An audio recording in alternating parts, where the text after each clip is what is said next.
It's called Momma Boy.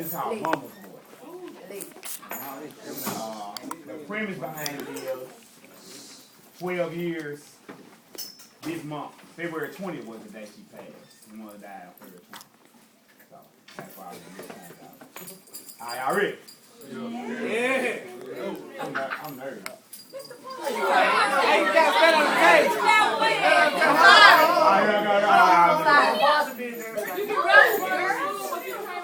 I've been moving right now. I've been doing it. Let's go. Alright, here we go. Stand on the table. No. Alright, here we go. When her first son was born, my mother's womb world was weak, and it was worn. Those hours of painful labor made her a happy woman. Right before her eyes was God's most profound prize. He lay there on her chest under the comforting of those big old breasts, and as Mommy viewed her newfound success, Mommy's love began to manifest. Her son recollects all their fondest memories, like sharing evenings hot tea and morning's coffee with 2 creams. I remember those days when I would awake and see that breakfast was yet to be made, so I fixed nasty bacon and burnt eggs.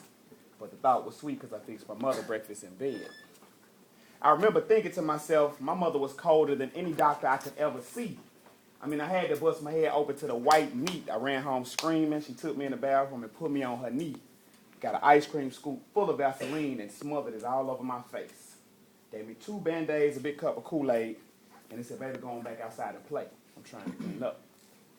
I remember those nights when my mother and her boyfriend would fight, and I was standing by the door with my fist balled tight, ready to go and save my mama, ready to take that nigga's life. And after her boyfriend would strike, because my mama went and grabbed a butcher knife.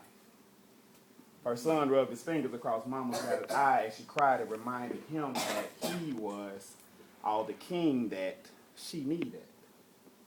I remember that evening. For some strange reason, my mother was no longer breathing. She lay there still on the hospital bed, and her eyes rolled to the back of her head, and she had a tube in her mouth until her lungs had led. And I remember exactly what that lady doctor had said. Sorry, sir, but your mother is dead.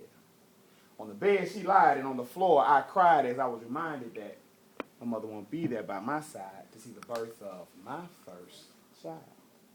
I remember hearing excuses like, maybe it was just her time to die.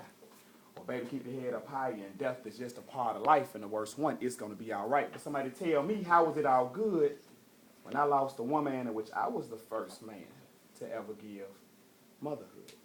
And the good book says death is supposed to be a celebration of life. But the tears on my face, very utterly dispersed, let me know there weren't going to be no fireworks. My mother paraded the highways in her long white hearse. Ashes to ashes, dust to dust were the words that I heard when I watched my mother, the center of my universe, the queen of my earth, be buried 72 inches in the dirt. It hurts. I wish God would have sent me some tens of thousands of mothers, so if I ever lost one, I could replace her with another, just like the other. Now all I have is a picture and a robe, because I want the comforting from seeing her beautiful face and the sweet fragrance from smelling her clothes. Her picture is on the wall. So I stand here focusing on it, and I recall all the memories that honestly I wish I could forget. As I sit here motionless, holding this pain aside, I even contemplated suicide. I cried.